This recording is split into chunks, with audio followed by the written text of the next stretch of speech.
300 locations this month. Again, Chris, that sounds like progress. Good morning to you. Good morning. Tony, the first thing I was struck by as we walked into a hotel for the first time in weeks is just how quiet the lobby is. Listen. You're also going to notice these barriers you talked about. They are up to create some distance. And masks. In many places, there is a suggestion here in D.C., masks are required. This is the new normal in hotels nationwide. Marlon Castrillo spends an extra 10 minutes in each room at the Bethesda, Maryland Marriott. Cleaning starts with this electrostatic fogger and its hospital-grade disinfecting mist. This is a little bit of time consuming, but we want to make sure that every guest that walks through the door feels comfortable. Once the room is made up and clean, key touch points, light switches, thermostat, the remote control are again wiped down. With only about 11% occupancy at the hotel, rooms sit empty for at least 48 hours. We've looked at every aspect of the operation of a hotel.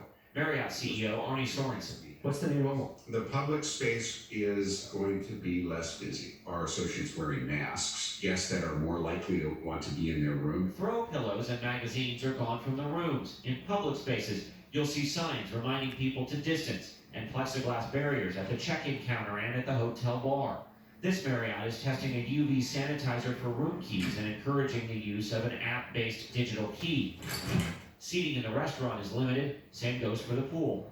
And gone, for now, is the buffet, replaced by individually packaged grab-and-go. Hotel gyms are going to change too. The exercise bikes are separated by plexiglass. And if you want to get on an elliptical or a treadmill, watch the signs because you can only use every other machine.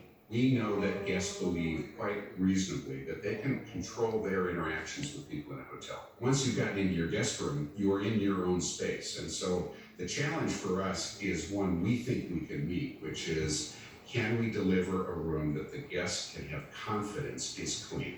This month, Hilton is teaming with the Mayo Clinic and Lysol to roll out its Clean Stay, which, like Marriott, is focused on wiping down touch points. They'll mark cleaned rooms with these stickers sealing the door. Sandals and Beaches Resorts are also using the foggers, focusing on cleaning 18 common touch points throughout the hotel and using UV LED lights to inspect guest rooms for cleanliness. 64% of travelers in a recent survey said improved cleaning practices will significantly impact their decision to stay at a hotel. Whether you're an airline or a hotel, you are now building your brand on how well you clean. It's what people care about right now. Cleanliness, sanitation, hygiene. These are rebuilding blocks for the hotels as they rebuild confidence among consumers to stay with them. People like Yosef Asafa, who came from LA to visit his mother. Did you have any worry about staying at a hotel? No, I didn't. I would also assume that people are not really coming to the hotels or traveling as much. And he's right. Marriott says bookings are down 70 to 75%, but that the numbers are improving week over week. Still, the company expects it'll be 2 to 3 years before they see a complete recovery back to 2019 levels. And a lot of that depends on how quickly people feel comfortable traveling again and being away from home. Gail? Yeah, Chris, it's going to take a little bit to get used to the, quote, new normal that we're all going to have to experience. I want to know where we can get one of those little foggers. I'd like one of those babies to walk around wherever I'll I work on it go. today for you, I Gail. like that idea a lot. Yes, could you please? I'd like it in yellow. Thank you, Chris Van Cleve. We got to step into we got to put our toe in the water. Thanks a lot, Chris. Ahead, Vladimir Duthier looks at the stories you're going to